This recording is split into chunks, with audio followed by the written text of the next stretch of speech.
Hello quilty friends and welcome back to my channel. I thought I would upload another little bonus midweek video. So many of you said that you enjoyed the little mini series that I put up on making the baby quilt, and you requested the bag making one as well. So the following clips were originally filmed for Instagram and TikTok, and I've just amalgamated all the videos into this video. I will also go back on all of my videos that I've got, I think, on TikTok and see if there's anything else that I can pull together and put as a series for you. So I apologise if there's some repetition within the clips, like welcome back, this is what we're doing, but unfortunately they was all standalone videos at one point. But I do hope you enjoy the video. Shall we make a bag today? I just have a good feeling for a bag, and I've got this wonderful brand new collection from Riley Blake Designs, and this is Sunset Ridge by Minky Kim, and they've got these gorgeous peachy colours.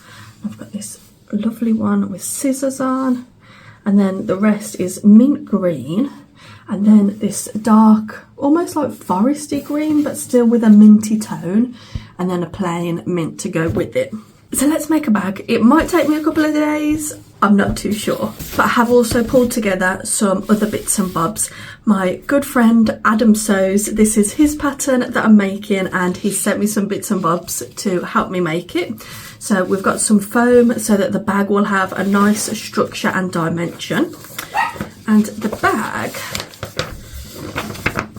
looks like this. So it's called the Acorn Bag because it looks like an acorn, and I always thought it typically looks like a regular bag. Other bags have the curve at the top, but this has the curve at the bottom. I think it's just going to be a great bag just to throw on and just carry bits and bobs around. He's made it in Tula Pink because he is a massive Tula fan, but we're going to make it in some nice soft colours. I need to read the pattern, which I haven't done yet. He's been very kind and printed me the pattern. So let me show you the other bits and bobs. So I pulled a zip from my stash that I think goes quite well, because the main body of the bag, I'm thinking having it as this darker colour, so that goes quite nicely. I've got some zipper pulls that I've pulled. Adam did send me some zips and zipper pulls, but I think I prefer this combination. And then I've got some really nice zipper pulls. I've got these ones that are hearts, and then I've just got some plain ones. So I'll use the heart ones on the main zip of the bag. We've got some webbing for the straps. Again, I think this goes quite nicely with the colours. And then Adam was very kind in sending me some of the hardware. Let's have a look. I'm just going to tip it all out. He sent me some of these really cute little labels that you can sew in. So that one's handmade. Oh, handmade, and some bows. I think I'll probably use that one. Oh, a rainbow. A cake. Oh, what have we got here? What's this one? Oh, a polar bear. A polar bear, maybe? A white teddy. Oh no, this one might be the one. A little bunny rabbit. Oh, and we've got a mint. Oh, we've got a mint one with a little, is it a hedgehog? It says happy on it. So what you can do is you just fold them in half and then sew them into any seams or binding, and then you just have that little tag. And then we've got two swivel clasps, a slider for the strap,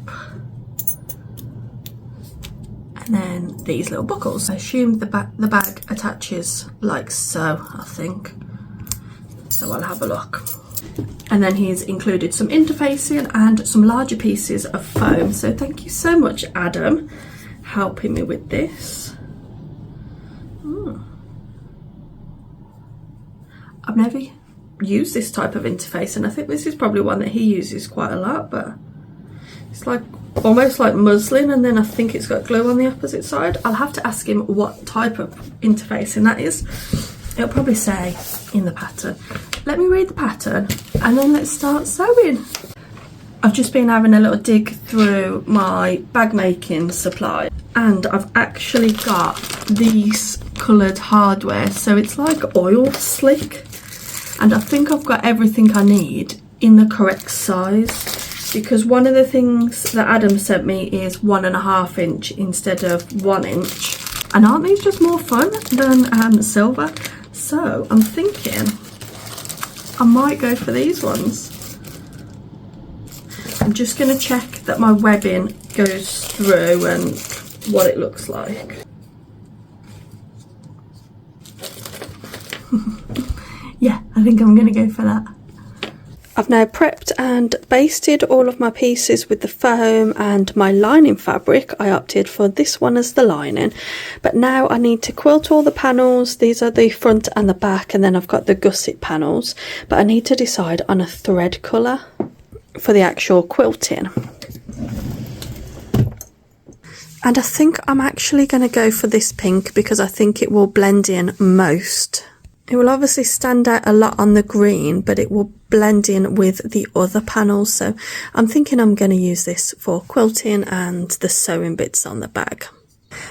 I've opted for diagonal quilting, and just to mark that first line I've just used a ruler and a Hera marker, and then I'll just use my presser foot as a guide to help me quilt the rest in nice straight lines. So I'm just going to do diagonal crosshatch on the front and the back, I think.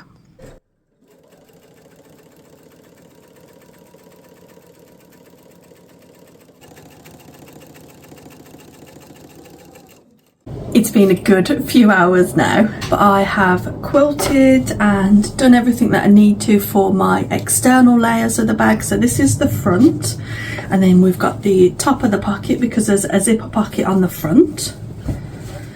These are the shoulder straps, like the padding for the shoulder straps. Either round the top of the zip or the bottom of the gusset, either way. I've got two, one that will be cut into for the zip. We've got a back panel. These are all got crosshatch quilting on them. This is the inner of the pocket, so you don't see this, and this is the one where the quilting went wrong. It was just a bit wonky, but then because you're not really going to see this from the outside of the bag, I couldn't be bothered to do the other direction. That is very typical for me. So what I need to do now before we start like building the bag is we've got to make the pockets. So I've got to turn this into a pocket, and as I've shown you on my previous video, I've got this nice zip, and then it's going to be bound in this minty contrast. So I'm going to do that now. I'm not going to be able to show you too much of the construction and things. I just want to talk you through what I'm doing step by step, because obviously it is a paid for pattern. You don't want to do anything that would infringe the pattern. So we're just going to enjoy it. We're going to get sewing. I'm going to make sure I don't put these pieces the wrong way. Oh God. Oh, okay. I literally had the bottom one up the wrong way. I couldn't figure out which was actually the right way up on this fabric. I don't think the fabric is directional, which is quite good. If it is directional, it's actually this way. And my bag is this way. Non-directional, let's say, and please agree. So there we go, I've done that. I'm quite happy with the zip, and I really like that mint colour contrast. So I just need to trim my zip on either end. I've done stitches just to make sure that my pull doesn't get pulled off.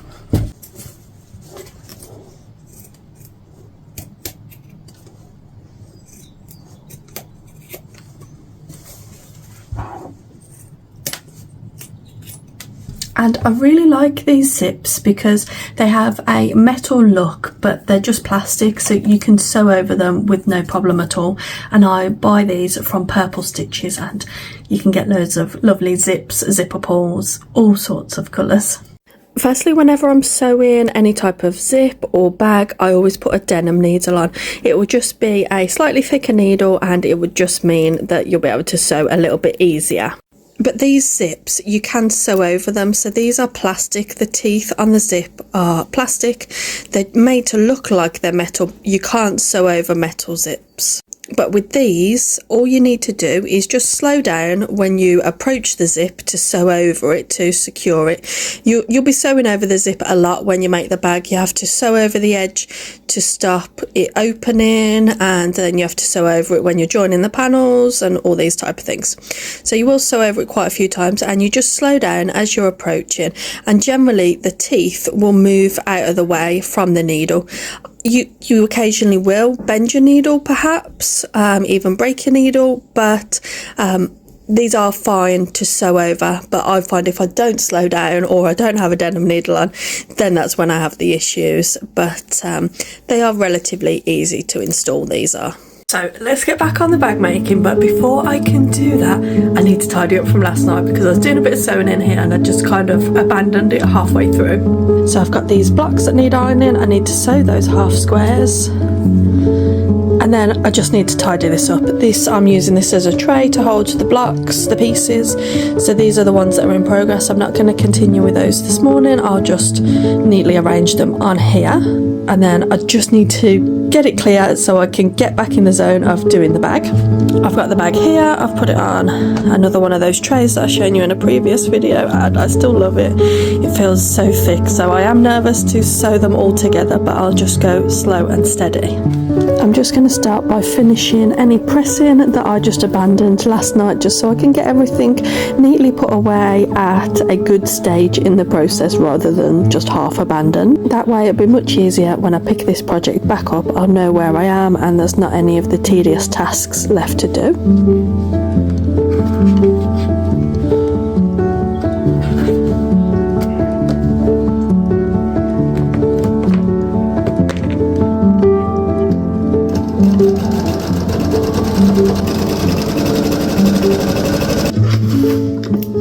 So that is all of these sewn together. These are just trimmings from the blocks that I'm currently making for another quilt, and I'm just sewing the half square triangles together so those can go in the box for the scraps for this quilt.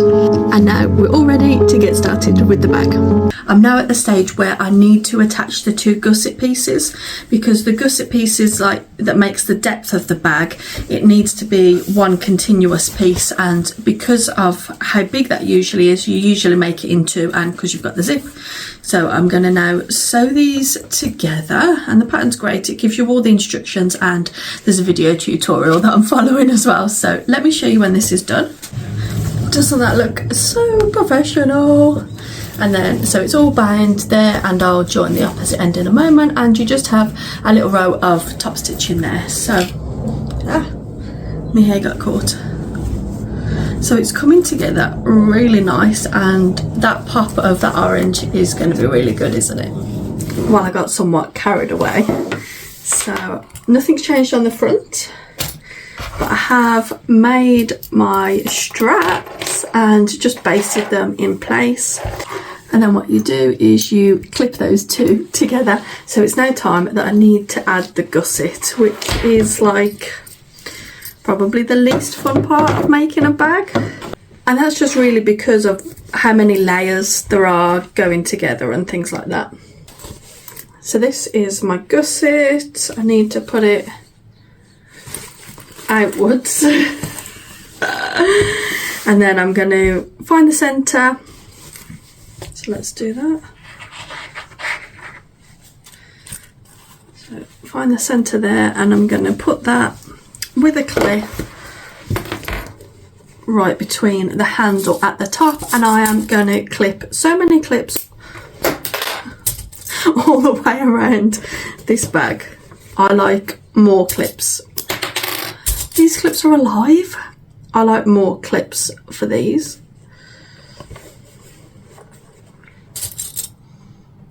The corners can be tricky. The pattern, you then bind all of these raw edges. So what I'm going to do is I'm going to attach the binding by machine and then hand stitch it to neaten the other side like I would do on a quilt. For the rest of the binding throughout this project, I have machined the binding to the other side, but I just think for this like final step, I just want to make it like as nice and neat as possible. And I can't do that when all of this bag will be in the way. I can barely sew it on neatly. to begin with.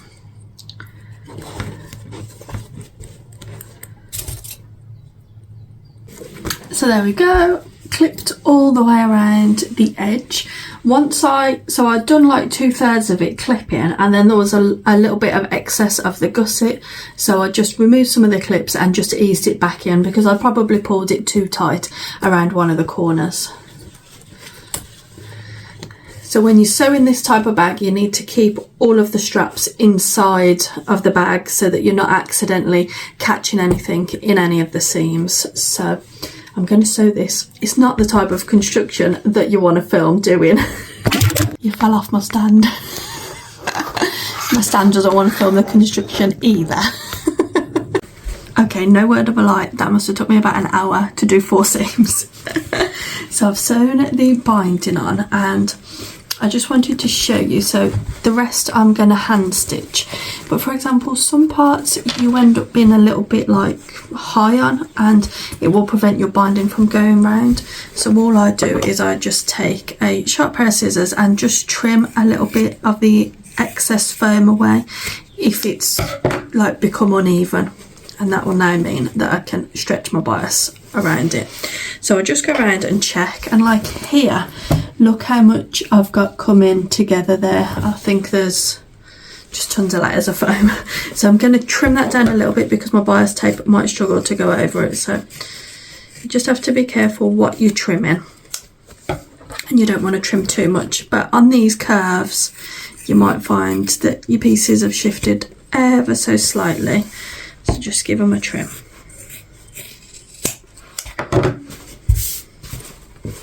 And then you can fold that binding. The pattern and the video suggest you can do it on the machine, but I am not. It's a bit tight in places. Yeah, I think I need to take a little bit off this point here. You just need to be careful not to cut into any seams. The binding that you tend to use for bag making tends to be a little bit thinner than the binding that you would use for quilts.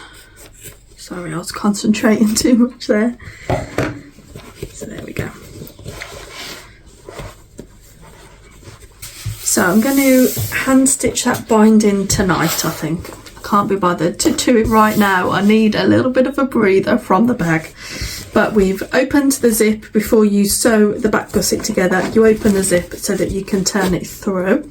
So I'm going to turn it through, even though I'm going to have to turn it back through again. So let's have a look. I thought the binding was going to be on the outside of the bag. I don't know why. So that is how I planned my colour placement, for it to be bound on the outside.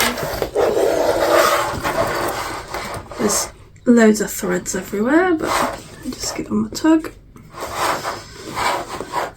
Oh, you can see some of my stitches there, so I might go back around over that just to make sure the stitches aren't stretched or stressed or anything.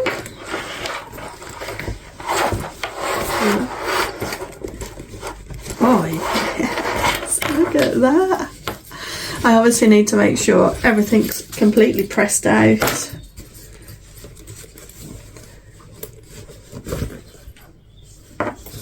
I'm really happy with that. The bottom. I think that is the only place that I just said there, and it's a shame that it's on the front, but I'll just go back over and just stitch it just to make sure it stays nice and secure. Look at that. That thing was difficult to do because it was just so fiddly in between the two straps. So the straps just attach to here. The straps just attach there like that with those clasps. Let me put it on. Let's give it a little try on. Oh yeah, obviously I'll need to adjust the length. So cute! That was rude. That was pretty rude.